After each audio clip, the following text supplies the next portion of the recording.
Hello everyone, नमस्कार। मैं मनोज कुमार स्वागत करता हूं आपका आपके यूट्यूब चैनल विद्यार्थी एजुकेशन अड्डा पर। जैसा कि हम पढ़ रहे हैं हिंदी में संधि का टॉपिक, तो संधि में आज हम पढ़ेंगे क्योंकि हमने स्वर संधि पढ़ लिया है और उसके उदाहरण भी देख लिए हैं। तो हो सकता है ये वीडियो भी कुछ लंबा हो जाए क्योंकि इसमें हमने दो संधियों को कवर किया है या कवर करने वाले हैं। कौन कौन सी?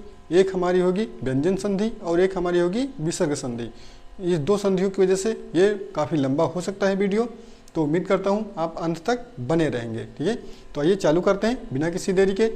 तो इधर हमने व्यंजन संधि लिखी है और इधर हमने विसर्ग संधि लिखी है और यहाँ पर उन्हीं शब्दों को लिया गया है जो प्रीवियस ईयर पेपर में UPSSC के जितने भी पेपर हुए हैं उनमें पूछे गए हैं और हमें उम्मीद है कि इन्हीं में से आगे भी क्वेश्चन पूछे जाने हैं। तो उनका विच्छेद देख लेते हैं। और ये तो हमें पता है ये हमारे जो है ये व्यंजन संधि है और ये हमारी विसर्ग संधि है, तो उनका विच्छेद हम इसमें देखेंगे। ठीक है, तो आइए देखते हैं। तो नियम 1 क्या कहता है? अगर वर्ग के पहले वर्ण का तीसरे वर्ण में परिवर्तन, अगर वर्ग का पहला वर्ण, हम वर्ग क्या कहते हैं इसे? का खा गा घा करके कहते हैं, का खा गा घा अंगा।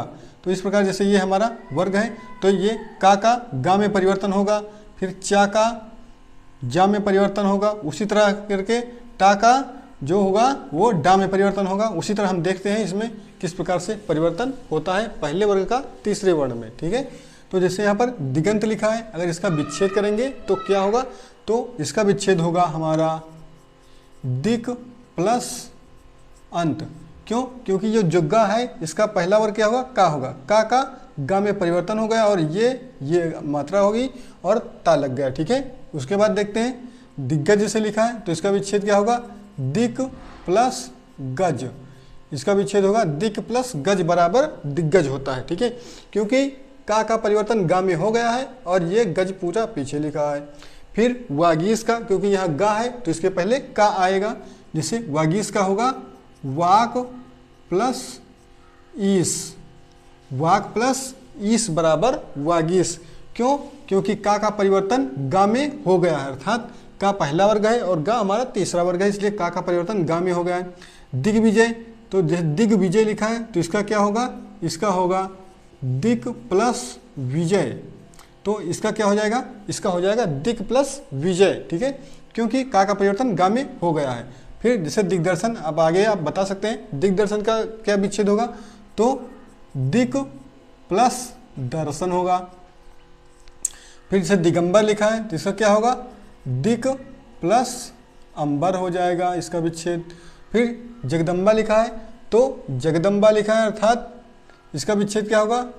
जगत प्लस अंबा, क्योंकि ता का परिवर्तन दा में हो जाएगा। जैसे ता, था और दा, अर्थात ये पहला वर्ग है वर्ग का पहला वर्ण है, इसका परिवर्तन दा में हो गया। जैसे जगत धन अंबा, तो जगत हो गया यहाँ पर, ता की जगह पर यहाँ पर ये वर्ण उठ करके दा यहाँ पर लग गया तो जगदम्बा हो जाएगा इसका विच्छेद। ठीक है, तो ये यहाँ पर पहले वर्ग का तीसरे वर्ण में परिवर्तन हो गया। ये हमारा पहला रूल कहता है व्यंजन संधि का। दूसरा रूल क्या कहता है? पहले वर्ग का वर्ण जो है पांचवें वर्ण में परिवर्तन हो जाएगा। पांचवें का मतलब से हम का खा गा घा अंगा चा छा जा झा और यहाँ लिखते हैं। ठीक है, तो ये हमारा पहला वर्ग हुआ, ये वर्ग का पहला वर्ण हुआ, इसका परिवर्तन अंगा में हो जाएगा। उसी तरह चा का परिवर्तन या में हो जाएगा, तो और टा का परिवर्तन अड़ा में हो जाएगा, ता का परिवर्तन ना में हो जाएगा और पा का परिवर्तन मा में हो जाएगा। इसी तरह ये पहला वर्ग जो है वो अपने वर्ग के तीसरे वर्ण में उसका परिवर्तन यहाँ पर हो जाएगा। तो कैसे देखते हैं यहाँ पर? जैसे वांग में लिखा है, यहाँ पर अंगा लिखा है तो अंगा किस वर्ग में होता है? का में। तो वांग में लिखा है तो इसका विच्छेद क्या होगा? वाक प्लस मय होगा इसका विच्छेद।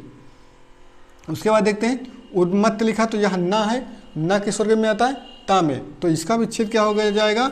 उत प्लस मत। ठीक है, उत प्लस मत। सन्मित्र लिखा है तो इसका हो जाएगा सम प्लस मित्र, क्योंकि ना का परिवर्तन मा में हो जाएगा। ठीक है, उसके बाद उन्मेष लिखा है तो ये हो जाएगा हमारा सतमित्र।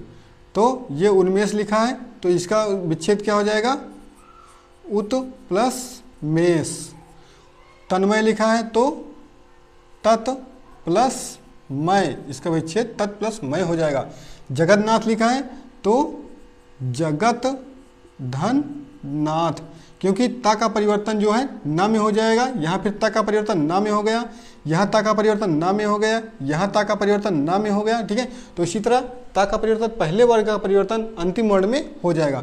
जैसे सन्मति लिखा है तो सन्मत क्या होगा, सत प्लस मति, तो अर्थात देखा यहाँ पर ता का परिवर्तन ना में हो गया, यहाँ जगत का ता का परिवर्तन ना में हो गया, क्योंकि जब ये जुड़ेंगे तब पहले वर्ग का परिवर्तन उसके अंतिम वर्ण में हो जाएगा, ठीक है। तो उसके बाद देखते हैं तीसरा नियम क्या कहता है, ता का परिवर्तन करना है।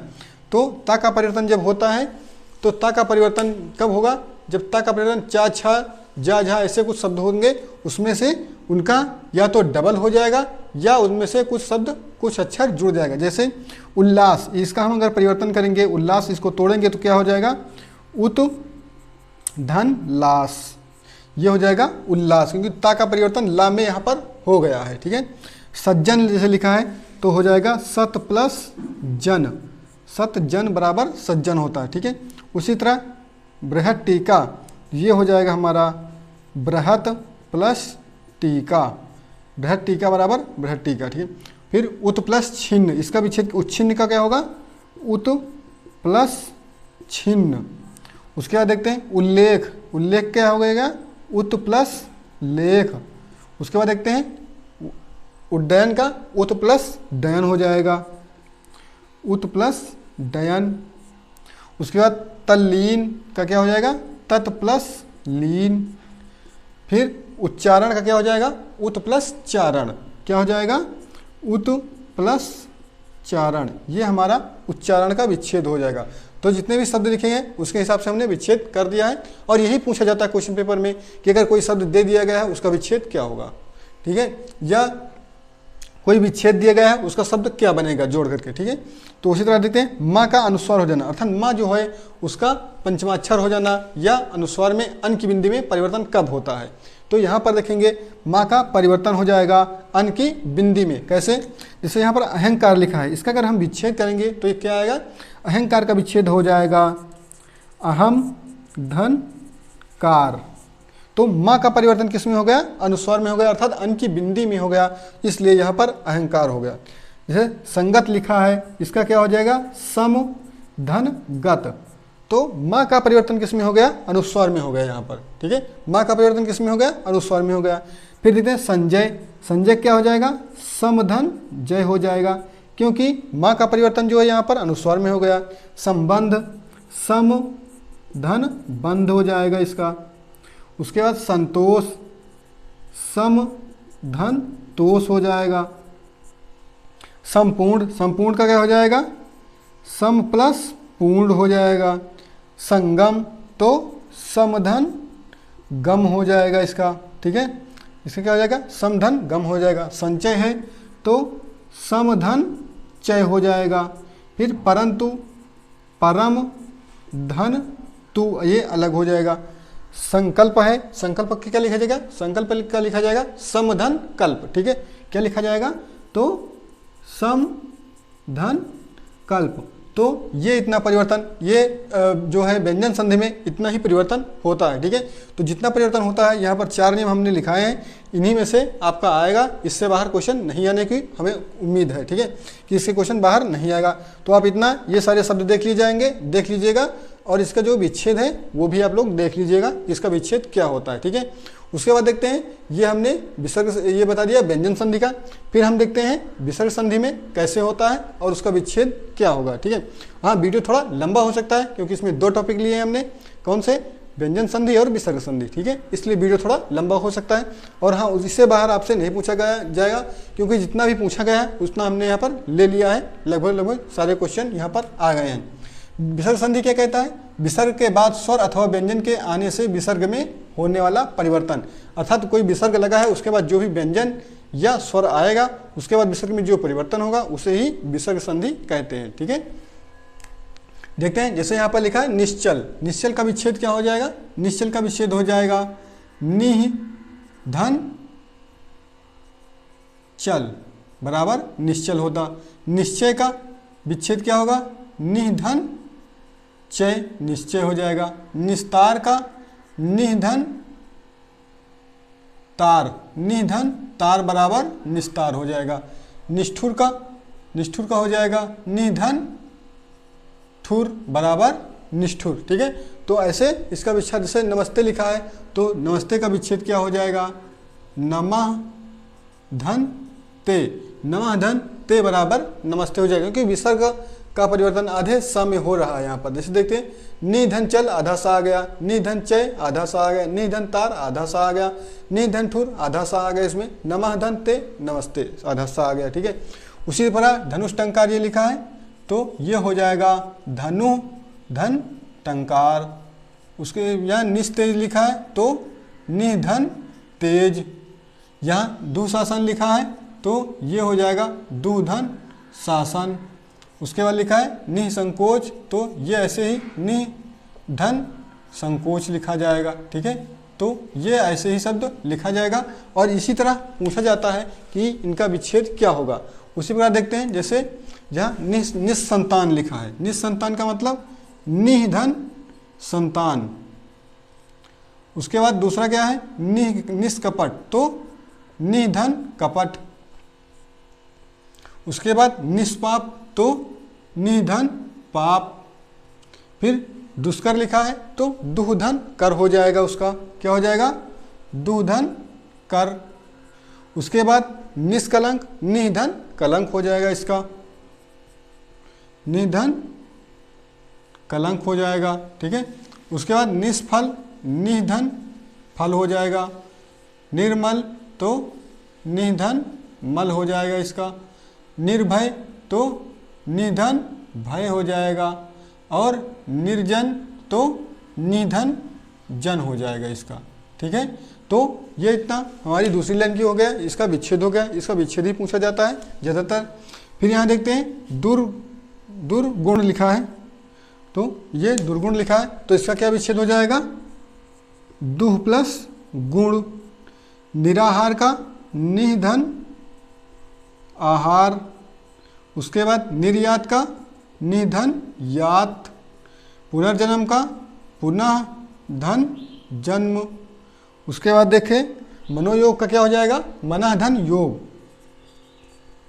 मनः धन योग। ये ज़्यादा पूछता है मनोयोग का और मनोरथ का। ठीक है, इनका इन दोनों को ज़्यादा पूछता है इसलिए क्योंकि मनः धन रथ ये इसमें विसर्ग संधि में आते हैं और ये आ जाते हैं हमारे, जैसे मनोयोग का मनः धन योग। तो कोई कुछ लोग कहते हैं मना योग हो जाएगा या मनोयोग हो जाएगा, जबकि होता है मनः धन योग। जैसे मनोरथ का हो जाएगा मनः धन रथ बराबर मनोरथ हो जाएगा। तपोवन तो हो जाएगा तपह प्लस वन बराबर तपोवन। मनोहर तो मनः धन हर मनोहर हो जाएगा। रजोगुण तो रजा धन गुण बराबर रजोगुण हो जाएगा। ठीक है, तो ये हमारी तीसरी लाइन हो गई। उसके बाद देखते हैं ये हमारी चौथी लाइन, तपोबल लिखा तो तपाधन बल तपोबल। निरोग तो निधन रोग बराबर निरोग। फिर निधन रस हो जाएगा, निधन रस बराबर नीरस। पुरस्कार का पुराधन कार बराबर पुरस्कार हो जाए। ये ज़्यादा पूछता है क्योंकि कुछ लोग पुरस्कार कर देते हैं, पूरा तो पूरा यहाँ के लिख जाएगा और कार लिख देगा। उसके बाद एक शब्द और देता है पुराधन पुरस्धन कार। फिर ये पुरस दे देगा, फिर ये पुरस दे देगा। तो ऐसे क्वेश्चन देता है कि बच्चे कंफ्यूज हो जाएं, तो इसका होता है पुराधन कार बराबर पुरस्कार, क्योंकि विसर्ग का समय परिवर्तन हो जाता है। ठीक है, उसके बाद जैसे नमस्कार लिखा है तो इसका क्या हो जाएगा, नमाधन कार बराबर नमस्कार। नीरज तो निधन रज बराबर नीरज। और मनोविकार बराबर क्या होता है, मनाधन विकार, मनाधन विकार बराबर मनोविकार। तो ठीक है, तो ये हमारा हो गया कौन सा, ये हमारा हो गया व्यंजन संधि और ये हो गई हमारी विसर्ग संधि। दोनों का एक ही में उदाहरण भी दे दिया हमने और डिटेल में समझा भी दिया कि कैसा है। ठीक है, तो आप लोग देख लीजिएगा, हमने इसमें उदाहरण भी दे दिया और अच्छे से बता भी दिया, उसका विच्छेद भी कर दिया, और जो भी जिस संधि में पड़ता है उस संधि में लिखा हुआ है। जैसे आप देख लेगा, निष्पाप दे देगा कि निष्पाप किस संधि का उदाहरण है। तो आप देखते हैं निष्पाप अगर आपको आता है नहीं धन पाप करके, तो आप बता देंगे मिश्र संधि का उदाहरण है। फिर इधर से अगर कोई शब्द दे दिया गया कि सन्मित्र किस संधि का उदाहरण है, तो अगर आपने यहाँ पर देखा हुआ है, पढ़ा हुआ है कहीं भी किसी भी बुक में, तो आप देख लेंगे कि यह एक व्यंजन संधि का उदाहरण है, क्योंकि इसका आप विच्छेद करेंगे सन्मित्र का तो सत्पल मित्र हो जाएगा, जो कि एक व्यंजन संधि का उदाहरण होता है। ठीक है, तो उम्मीद करता हूँ आपको ये वीडियो पसंद आई होगी। अगर पसंद आई है तो दोस्तों में शेयर कर दीजिए, और इससे बाहर हमें नहीं लगता कोई पूछा जाएगा, क्योंकि प्रीवियस ईयर पेपर में ये सारे हमारे UPSSC के प्रीवियस पेपर के क्वेश्चन हैं। ठीक है, और इन्हीं में से ही पूछा जाता है, इससे बाहर नहीं पूछा जाता। पूछा जाएगा तो हमने विच्छेद करके भी बता दिया कि उसका विच्छेद क्या होता है। ठीक है, तो अगर आपको तोड़ना आता है तो आपको संधि के उसमें कोई दिक्कत नहीं होगी तोड़ने में। फिर मिलते हैं नेक्स्ट वीडियो में। ठीक है।